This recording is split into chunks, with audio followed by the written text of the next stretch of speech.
Okay, so the big disadvantage to being a brand new farmer is you not knowing what the hell I'm doing.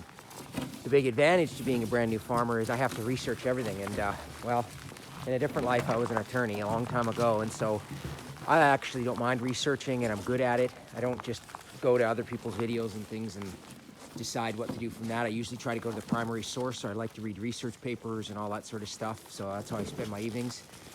And not to say there's anything wrong with videos, but when you watch a video like this, don't assume I know what I'm talking about because I'm brand new. But the point of this video is it's 17 below right now. And I have a question about how much energy extra my cattle need to stay happy and healthy. I'm pretty happy with my setup right now. I was researching and learning last night that the cold itself is not that big of a deal to cattle generally. It's the wind that's a real bastard. And so that shelter that I built for them in there with about a foot of straw, and I got plywood on some of the walls on the north side, is a really good wind block. So they're probably going to be okay. But because it's 17 below, even though a lot of these are highlands, they're still going to need additional calories.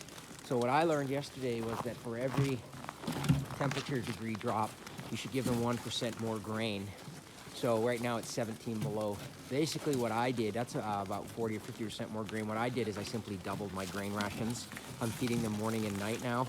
And my grain mixture is really nice. It's got barley in it and alfalfa and rice bran and ground barley and cob and just a variety of things. So I hope that if I have any vitamin or mineral deficiencies like selenium, which is a real problem in this part of the country, for example, I'm hoping it comes to them through having a mixture of feed rather than, say, just giving them ground barley, which I know would be cheaper.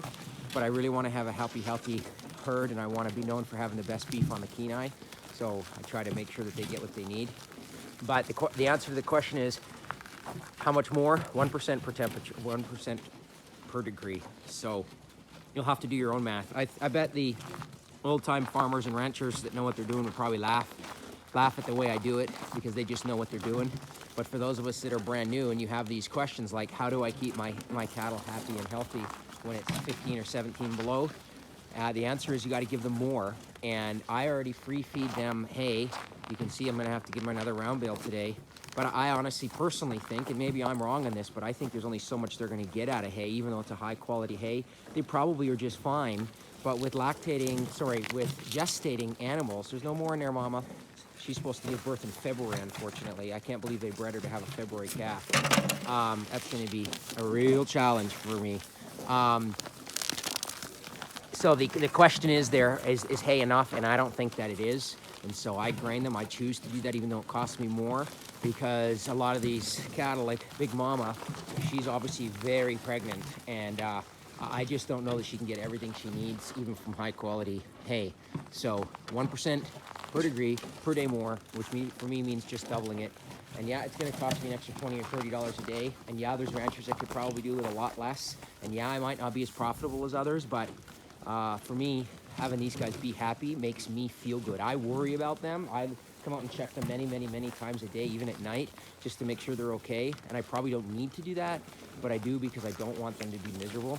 And so that's what I do. More grain.